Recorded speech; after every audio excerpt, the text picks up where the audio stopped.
With the Canadian Grand Prix just around the corner, it's time to dive into the exciting world of upgrades. Formula One is heading back to a track known for its thrilling races, thanks to its tight walls, tricky curbs and long stretches. Even though it's not always the easiest place to make changes, teams often bring major updates to this circuit. With the 2026 season approaching, many teams are accelerating their development plans to focus on the big picture. This means we're going to see a lot of upgrades at this year's Canadian GP. Ferrari and Mercedes are both rolling out significant updates, while several other teams are making smaller tweaks to fit the track's demands. Let's kick things off with Mercedes. Mercedes rolled out a new floor upgrade for the Spanish Grand Prix, advancing on the existing design of the W16. This new version features an intensified approach with 8 sharply angled strakes aimed at enhancing air vortices, thereby creating a tighter seal along the floor's edge to reduce performance losses. They also modified the innermost floor fence, an update seemingly synchronized with their front wing changes at Imola. However, these upgrades didn't provide the hoped-for performance leap, especially when compared to McLaren. While Russell found the car fairly well balanced, the W16 lagged by about 3 to 4 tenths in qualifying and over half a second behind in race pace. In a post-race analysis, James Allison mentioned that the team had a couple of new elements to try out next, hinting at a new rear suspension update among these changes. Previously, at Imola, Mercedes had experimented with a revised rear suspension setup, supposedly designed to reduce lift, but then reverted to an older setup at Monaco. This shift was due to both Russell and Antonelli finding it challenging to maintain their previous levels of performance consistency with the newer configuration. In Spain, Antonelli disclosed that the rear suspension was sent back to Brackley for checks and tweaks aimed at enhancing its performance. I anticipate Mercedes will reintroduce this improved rear suspension in Canada. Interestingly, among the top 4 teams, Mercedes uniquely features a side pod design where the upper pod wing is integrated with the side pods.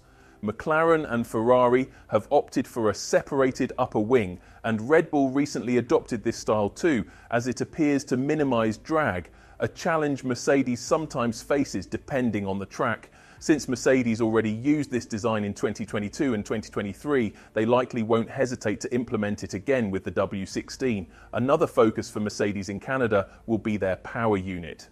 Over the recent stretch of 3 consecutive races, the team experienced 3 retirements due to issues with their power unit and electrical system. Consequently, improving reliability will be critical, and they should have had sufficient time to address these problems before heading to Canada. Turning to Ferrari, they are set to be a major point of interest in Canada as they plan to roll out a significant upgrade package across the next 3 races. The most crucial elements of this package are expected to debut at the Canadian Grand Prix. Ferrari is planning to unveil a significantly revamped rear suspension design at the Canadian Grand Prix. The current setup on the SF25 was built to operate smoothly, but this has caused the underfloor to work excessively hard, leading to notorious issues like aggressive bottoming and severe plank wear. Additionally, the existing rear suspension seems to lift the car more during braking, which causes a loss of downforce right at the moment when the car needs maximum grip. This has been particularly challenging for drivers like Leclerc and Hamilton. To tackle these issues, Ferrari's engineers in Maranello are making some crucial changes, including shifting the suspension wishbone linkages by at least 20 mm and altering the wishbone's aerodynamic design. These changes aim to enhance the spring stiffness and reduce the lift effect during braking. The stiffer suspension will help limit the floor's overactivity and control downforce more effectively, thus minimizing plank wear while allowing the car to be positioned lower, which should enhance the SF25's rear stability.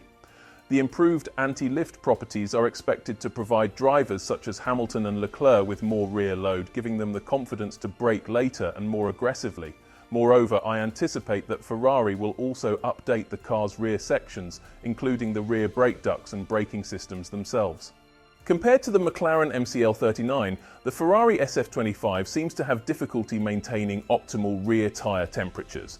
This has been a disadvantage during qualifying sessions and races, as tyre degradation under heavy fuel loads is closely related to how well tyre temperatures are managed. Ferrari is reportedly overhauling the rear brake systems of their car, aiming for significant improvements in cooling efficiency and tyre wear. These changes should noticeably increase their race speed and give them an edge in qualifying rounds. Enhancements to the rear brake ducts will complement these updates, ensuring they function smoothly with the new system. However, while the upgrades are promising, capitalizing on them is crucial, a lesson Ferrari learned from last year's mid-season hiccups. The team has invested heavily in this rear suspension enhancement, and failure could spell trouble for them. Switching gears to Red Bull, it seems they have wrapped up their major performance upgrades for the current season. While they will still make minor adjustments for specific circuits, no significant changes are expected for 2025, akin to the upgrades seen at Imola. Nevertheless, the Spanish Grand Prix proved favourable for Red Bull, withstanding the on-track drama. The TD didn't make the splash many anticipated, but Red Bull is definitely closing the gap with McLaren compared to earlier races, especially when you look at raw speed. The upgrades at Imola might have given them a slight edge. However, the upcoming race in Canada could be challenging as the RB21 struggles with slow speed sections, and that circuit has plenty. Yuki Tsunoda will draw a lot of attention this weekend after he shared in Spain that he plans to experiment with his car's setup. His start with Red Bull hasn't been stellar, hitting a new low in Spain by not making it past Q1. This race will be a significant hurdle for Tsunoda and a crucial test for the team to mitigate their car's flaws and deliver a strong performance. Meanwhile, several teams, including Aston Martin, Williams, Racing Bulls, Haas and Alpine, are introducing special upgrades for Montreal. They're adjusting to a medium to low downforce rear wing and corresponding beam wing setups to maintain cornering performance without losing speed on the straights. Opting for more downforce might help during qualifying laps, but it could leave you vulnerable on the straightaways during the race. Teams will need to find a balanced setup, keeping an eye on this weekend's weather forecast. While qualifying is expected to stay dry, there's a chance of rain on Sunday's Grand Prix. With all these updates in play, are you thrilled about the Canadian Grand Prix? Which team do you think will benefit the most from their new upgrades? Plus, considering the weather factor, what are your top 3 predictions for the race weekend? Thank you for watching. If you liked the video, subscribe to the channel and leave a comment below. See you in the next video.